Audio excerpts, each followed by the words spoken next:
Sukses tidak hanya untuk dinikmati sendiri, melainkan perlu dibagi. Inilah yang menjadi dasar pemikiran seorang Razif Halik Uno ketika mendirikan Min R Uno Foundation pada tahun 2000. Sejak awal berdiri, Min R Uno Foundation berfokus terhadap kegiatan pendidikan dan pembinaan kewirausahaan, terutama bagi para mahasiswa. Salah satunya dengan menjalankan Entrepreneurship Development Scholarship Program dan mencetak ratusan wirausaha muda yang tangguh.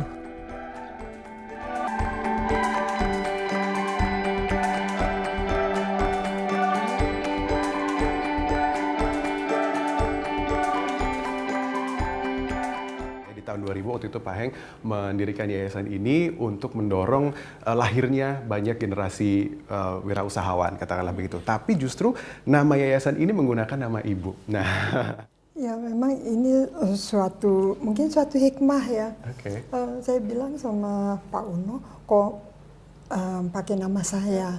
Pada waktu itu kami melihat bahwa perlu sekali penguatan ekonomi golongan menengah ke bawah, karena kalau menengah ke bawah kuat, maka ekonomi Indonesia akan semakin berjaya. Ya, ketika itu di tahun 2000, saya berkesempatan pulang kampung ya. Ke Gorontalo ya? Ya, ziarah ya. Kemudian melihat keadaan di sana, walaupun sudah ada universitas negeri atau bakal calon universitas negeri, tetapi pendekatan mereka di dalam berkomunikasi masih sangat terbatas menurut saya. Jadi saya pikir ini kita harus membuat suatu gerakan ya, yang dalam bentuk yayasan, sehingga ada begini, saya pernah membaca juga satu survei bahwa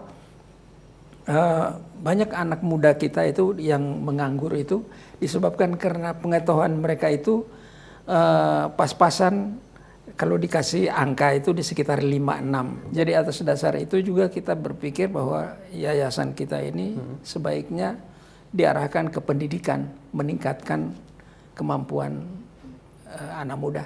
Nah, bagaimana Bapak dan Ibu waktu itu kesepakatan yang dilakukan untuk menjalankan atau menjalani yayasan ini? Peran Ibu apa, peran Bapak apa? Ya, kami berbagai peran. Bapak cari duitnya.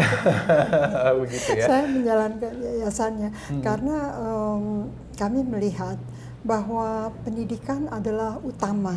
Ya, kami melihat motivasi pendidikan pada waktu itu sangat terbatas dan itu menjadi kendala ya. Kebanyakan para orang tua pada zaman kami mungkin mereka berpikiran bahwa tanpa pendidikan pun mereka bisa hidup, tetapi kan bukan itu maksudnya. Kita menginginkan mereka mendapatkan pendidikan yang layak supaya mereka dapat menata dan meningkatkan kesejahteraan hidup dari mereka dan lingkungannya. Nah, kemudian jadi program yang dilakukan oleh yayasan ini seperti apa saja sih Bu yang untuk bisa membuat mereka ini akhirnya memiliki kepercayaan diri dan juga mungkin knowledge untuk bisa menjadi wirausaha? Ya, sesuai dengan visi misi Min R Uno Foundation adalah bagaimana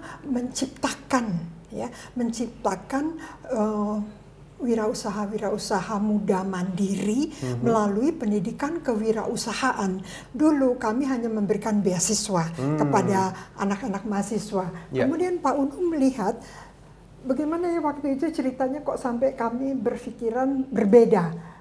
Iya, salah satu yang bisa menolong bahwa negara ini bisa maju adalah mempunyai anak-anak muda yang berpendidikan dan mindset yang tepat.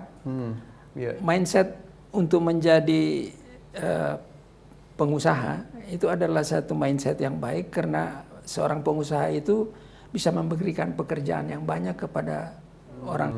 Jadi kita melihat bahwa kewirausahaan itu adalah salah satu kunci yang penting agar supaya rakyat itu kebagian pekerjaan.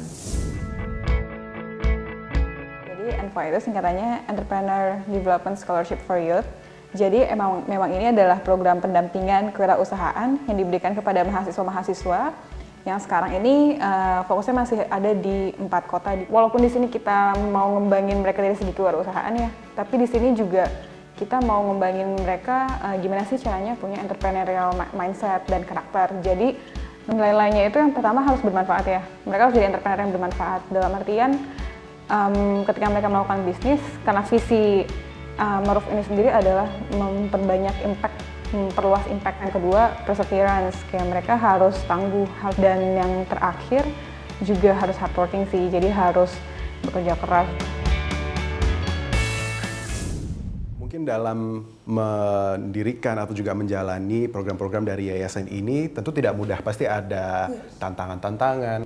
Tantangannya luar biasa ya, terutama sekali karena kita berhadapan dengan ya kita tidak mau menafikan nilai uang itu cukup berbicara untuk bisa menjalankan usaha yayasan yang menangani anak-anak muda ya, karena kita harus memberikan biaya hidup, kita harus memberikan mentoring, kemudian coaching, kemudian segala usaha yang berkaitan supaya mereka bisa menjadi belajar dari kenyataan bahwa ini adalah bisnis yang mereka akan hadapi. Dan sampai hari ini terus terang di usia saya yang sangat sudah lanjut ya, berdua dengan Pak Uno kami masih terus mencoba mencari donatur-donatur supaya lebih banyak pengusaha-pengusaha atau wirausaha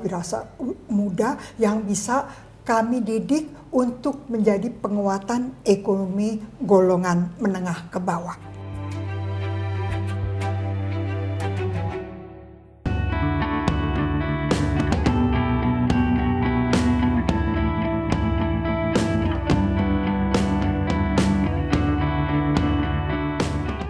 Min Razif Uno lahir di Indramayu 23 Mei 1941.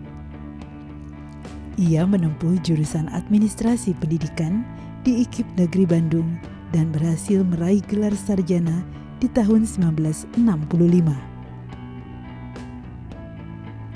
12 Desember 1965, Min menikah dengan seorang profesional perusahaan Caltex, Razif Halik Uno. Mereka dikaruniai 2 orang putra, Indra Cahya Uno dan Sandiaga Salahuddin Uno. Tahun 1973, Min memulai karirnya sebagai pengajar di Martha Tilaar Beauty and Gallery dan hingga kini ia dikenal sebagai tokoh pendidik dan pakar etiket Indonesia.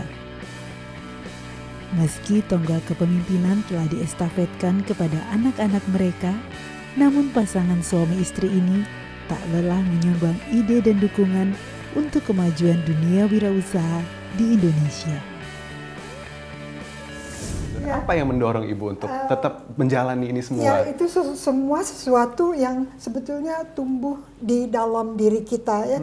Ya, kita selalu tidak bisa melihat kalau orang lain berkekurangan. Orang lain selalu tiap hari kami didatangi oleh banyak sekali orang yang, Bu, minta pekerjaan, Ibu, anak saya sakit, Ibu, tolonglah kami, dan semuanya, dan itu membuat kami sangat risau dan gelisah. Tidak bisa melihat orang lain, ya katakan orang lain kurang gitu loh. Jadi mungkin itu ada dalam darah kami, sehingga itu menurun kepada anak-anak kami dan lingkungan sekitar. Oke, mungkin sepanjang Ibu bisa mengingat, dari mana nilai atau value yang Ibu pegang itu Ibu bisa dapat? Apakah dari keluarga, orang tua, atau ada mungkin tokoh tertentu yang menjadi panutan Ibu? panutan saya adalah orang tua saya, karena orang tua saya itu selalu menghimpun siapa saja untuk berbagi dengan mereka, meskipun mereka hanya pendidik juga tidak berkelebihan, tetapi mereka menganggap apa yang ada pada mereka itu apa yang bisa dibagikan kepada lingkungan. Jadi orang tua adalah semacam role model kami. Baik. Nah tadi nilai untuk berbagi dengan sesama, melihat bahwa kalau misalkan ada orang di sekitar kita yang masih ada kekurangan, masih ada satu yang mengganjal di benak kita begitu. Apakah values ini atau nilai ini juga kemudian diestafetkan juga kepada anak-anak yang mengikuti program beasiswa atau Envoice ya? Kamu harus profesional. Iya. Pokoknya taat azas di dalam melakukannya dan harus menjadi role model.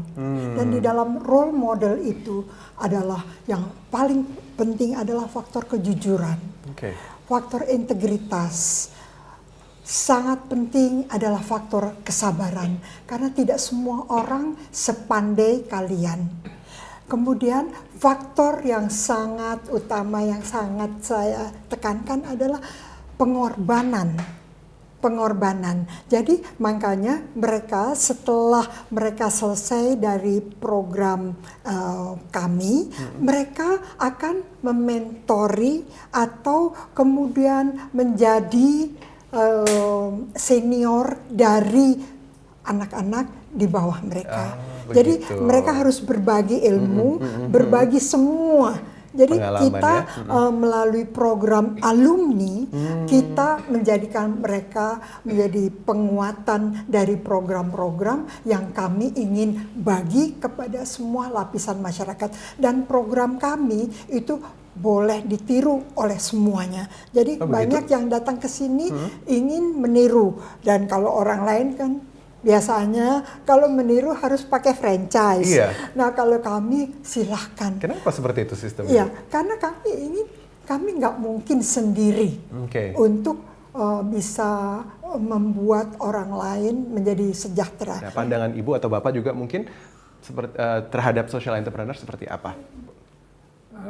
Menurut pandangan saya, dalam berbisnis itu selain berbicara mencari profit ya, harus juga ada unsur yang terkandung di dalamnya bahwa not for profit only ya. Sebab profit itu sangat personal ya, jadi dimakan sendirilah begitu. Harus ada sesuatu yang kita berikan kembali kepada kontribusikan kepada masyarakat ya. Sehingga bukan mengeduk keuntungan aja, tetapi memberikan sebagian dari keuntungan atau apapun juga pembaktian diberikan kepada khalayak yang membutuhkan.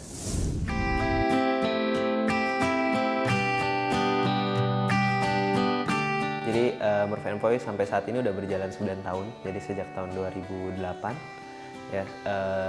Secara totalnya tersebar di Surabaya, Semarang, Jogja, Bandung, Jabodetabek dan sampai ke Padang juga, Sumatera. Secara total 314 alumni sudah ten. Dan sebenarnya mimpi besarnya kami adalah alumni-alumni ini yang nantinya akan membawa program Envoy lebih besar lagi. Mereka bisa jadi donornya program Envoy gitu. Jadi ini nggak cuma sebatas selesai program udah selesai, tapi di sini kita akan dorong mereka supaya bisa meningkatkan omsetnya setinggi mungkin, sehingga mereka nantinya bisa giving back to Meruf. Jadi mereka bisa ngasih lagi. Dan mereka bisa beasiswain lagi satu anak lagi untuk yang selanjutnya.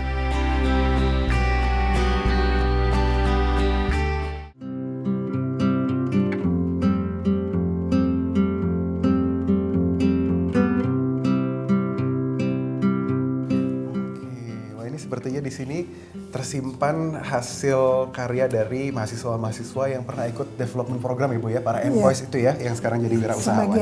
Sebagian kecil, baru sebagian kecil. Tapi macam-macam sekali ya, ada yang sepatu, ada yang batik. Iya, ini sepatu yang utama.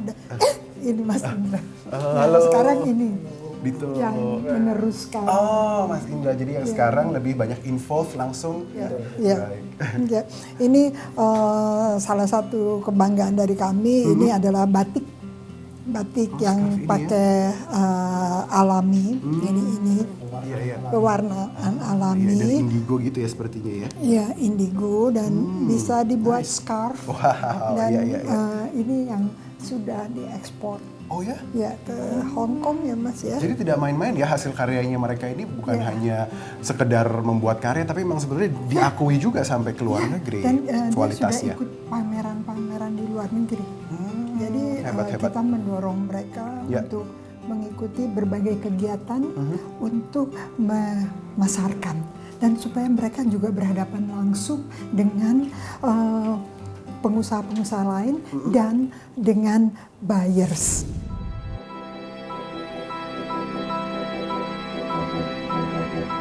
Indra Cahya Uno dikenal sebagai pegiat sosial entrepreneurship di Indonesia.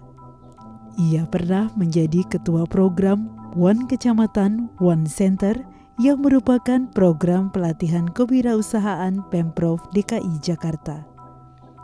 Pria kelahiran Rumbai 2 April 1967 ini menempuh pendidikan Master Bisnis di Marshall School of Business, University of Southern California. Ia kerap dipercaya sebagai konsultan untuk berbagai perusahaan besar di Indonesia. Hingga tahun 2006 ia mendirikan perusahaan konsultan.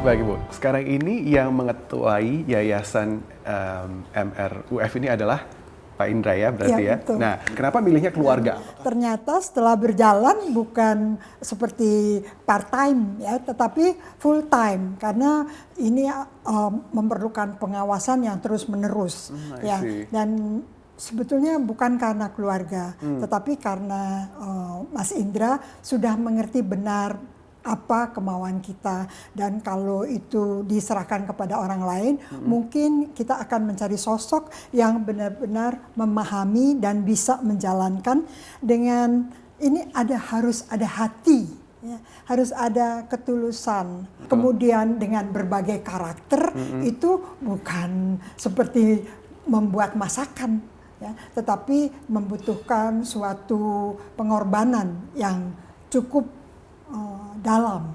Oke, pengorbanan. Pengorbanan seperti apa nih Mas Indra nih? Mungkin pertama pengorbanannya memahami orang tua. Jadi kan orang tua pasti punya aspirasi dan keinginan mengenai yayasan ini jalannya kemana. Nah, jadi karena memang kebetulan anaknya, jadi kita sudah lebih dari 40 tahun berinteraksi dan pemahaman itu sudah ada. Baik. Dan lebih mudah dicerna dan diimplementasikan. Tetapi memang ini wajar ya kalau segala sesuatu yang di awal selalu membutuhkan penanganan yang lebih. Nanti sampai satu saat sistemnya udah terbentuk, nanti bisa diambil alih oleh siapapun yang menjalankan yang profesional maupun yang punya aspirasi sama dengan kami. Kebetulan memang dari program-program yang ditawarkan dari Envoy itu sendiri itu sangat klop lah dengan apa yang memang saya inginkan. Itu karena banyak banget, karena kita masih mahasiswa ya, banyak sekali ilmu-ilmu yang memang perlu kita dapatkan di sana. Program ini tidak hanya soft skill, tapi juga hard skill dalam pengelolaan bisnis juga ditawarkan di sana. Untuk hard skill, kita juga ditawarkan banyak banget, kayak untuk pengelolaan keuangan. Di program itu kita diajarkan bagaimana mengelola karyawan, terus juga memanage hard skill untuk di pemasarannya, bagaimana menaikkan omset untuk bisnis supaya cepat lebih besar dan berkembang. Jadi step by step itu benar-benar diajarkan oleh para mentor. Walaupun mentor tidak hanya satu, tapi mereka membuat program yang memang berkelanjutan sampai benar-benar bisnis itu bisa running atau bisa autopilot. Mana yang lebih sulit, membuat mereka ini kemudian siap menjadi wirausahawan atau mencari donasi untuk semua program ini bisa berjalan? Dua-duanya punya tujuan masing-masing. Yang satu membuat profit, yang ini membuat dampak, dan dampaknya sosial, adalah di mana terciptanya entrepreneur baru yang tangguh dan dari kalangan muda. Nah, kalau kita lihat dua-duanya punya cost yang harus dikeluarkan, perusahaan maupun yayasan. Dan dua-duanya harus menjual sesuatu untuk dapatkan uang untuk menjalankan organisasi ini. Nah, cara yayasan mendapatkan uang untuk menjalankan organisasi ini adalah dengan menjual program-programnya dan mengajak orang-orang yang satu aspirasi. Jadi fundraising ini seperti dalam perusahaan adalah selling jasa maupun selling produk. Nah, jadi kalau kita lihat seberapa atau lebih susah mana antara fundraising dan menjalankan programnya, dua-duanya sama-sama mempunyai andil yang besar. Kalau sejauh ini seperti apa sih kalau misalkan ada organisasi-organisasi yang ingin mungkin mengcopy cara kerja dari yayasan ini, seperti apa? Oke, nah kita beberapa tahun lalu berpikir bahwa nggak mungkin kita sendiri yang menjalankannya. Karena terlalu luas Nusantara ini dan terlalu besar yang harus dijalankan. Jadi kita mulai berpikir gimana caranya membantu organisasi serupa untuk lebih mudah mereka menjalankan ini. Akhirnya kita berpikir bahwa oh iya kita modulkan saja apa yang kita lakukan. Jadi sistemnya sudah ada, tinggal itu di copy left kan, bukan copyright tapi copy left. Artinya bisa dibagi-bagi gitu ya. Kita share dan berbagi dengan mereka gimana sih memulai suatu aktivitas yang seperti kita dan bisa direplikasi. Bukan cuma di kota-kota di Jawa, tetapi juga di Sumatera, Kalimantan, Sulawesi dan Papua sekalipun. Nah, jadi kita buatkan suatu perangkat sistem yang mudah buat mereka mengcopy atau mereplikasi. Mungkin terakhir ada pesan yang ingin disampaikan kepada anak-anak muda. Apa sih sebetulnya yang mereka bisa lakukan untuk menjadi seorang wirausahawan? Nah, di sini juga selain kita dorong mereka untuk menjadi wirausahawan, mereka juga kita kenalkan dengan pewirausaha yang mempunyai values. Atau ujungnya adalah kita sebut sebagai pewirausaha yang paling sustainable adalah pewirausaha yang punya mindset sosial. Iya, saya ingin sangat menekankan perlunya satu kejujuran di dalam berwirausaha. Kecuali berkepentingan untuk sosial, tapi yang sangat penting adalah menekankan integritas diri. Karena dengan kejujuran yang tinggi, dengan integritas yang tinggi, kita tidak bisa terbeli oleh apapun. Kita selalu mengcopy orang tua dalam hal values. Dan itu adalah kerja 4 As. 4 As ya? Ya, 4 As.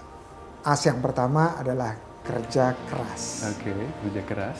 Berikutnya As yang kedua adalah kerja cerdas. Yang ketiga Asnya adalah kerja tuntas. Dan terakhir kerja ikhlas. Nah, 4 hal ini menjadi motonya kami dan di yayasan ini, juga dengan usaha-usaha yang lainnya yang kita kerjakan. Itu kita ingin jaga ke depan bahwa semuanya punya moto dan values tersebut. Melakukan kepedulian terhadap sesama sebaiknya memang tidak dilakukan dalam bentuk pemberian materi yang habis terpakai, karena ini akan menciptakan ketergantungan. Namun sebaliknya, dengan memberikan ilmu ataupun juga pengetahuan, kita akan membiasakan seseorang untuk menjadi mandiri. Kurang lebih seperti itulah hal yang diupayakan oleh MinR Uno Foundation yang memang bercita-cita untuk menguatkan pendidikan generasi muda dan juga untuk menciptakan lebih banyak lagi wirausahawan di Indonesia. Dengan demikian akan tercipta lebih banyak lapangan pekerjaan. Mudah-mudahan ini bisa menjadi inspirasi dan pencerahan untuk kita semua. Terima kasih telah menyaksikan Filantropi. Saya Cesar Resnovanito undur diri. Kita bertemu lagi minggu depan.